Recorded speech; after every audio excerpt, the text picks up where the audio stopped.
Cinta alam dan kasih sayang sesama manusia. Itu adalah janji kita sebagai Praja Muda Karana dan sebagai anak bangsa.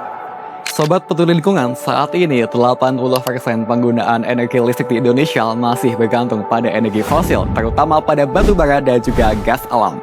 Masih menurut data bahwa emisi karbon yang dihasilkan dapat mencapai lebih dari 800 gram karbon dioksida dalam setiap kWh, jauh di atas ambang rata-rata emisi karbon yang dihasilkan oleh negara G20. Hal inilah yang menyebabkan Indonesia mampu menduduki 1 dari 5 podium negara dengan capaian emisi karbon terbanyak pada Asia Tenggara. Dan hal ini semakin diperjelas bahwa salah satu provinsi, yakni Jawa Timur, masih mencapai indeks 9% dalam pemerataan sumber daya terbarukan.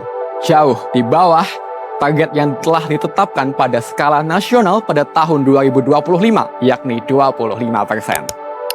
Jika kita hanya diam, kita telah mengkhianati Trisatya, kita telah mengabaikan dasar dharma, dan kita telah menodai janji suci kepada Ibu Pertiwi. Assalamualaikum warahmatullahi wabarakatuh. Perkenalkan, saya Farel Nadia Ramadhani, pelajar dari Mandua, Kota Kediri, dengan bangga mempersembahkan GESIT, Green Energy System for Inclusive Transition. GESIT adalah sistem desentralisasi energi terbarukan yang dirancang untuk fasilitas publik skala kecil hingga skala menengah.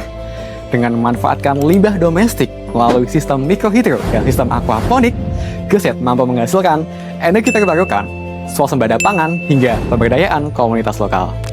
Untuk merealisasikan quick win strategy dalam pemerataan sumber daya di Indonesia, DPR memiliki 3 fungsi utama yang krusial.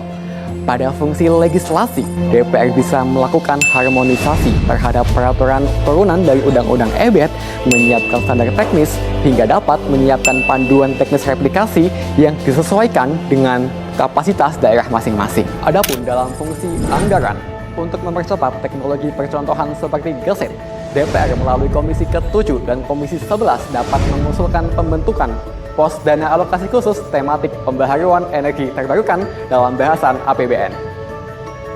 Adapun pada fungsi pengawasan, DPR melalui kolaborasinya bisa menetapkan beberapa aspek indikator yang dapat menentukan kinerja dari pembangkit listrik pada setiap daerah. Dan demikianlah apabila saya bisa terpilih menjadi anggota DPR.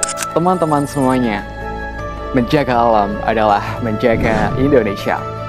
Sampai jumpa pada Parlemen Remaja 2025. Wassalamualaikum warahmatullahi wabarakatuh.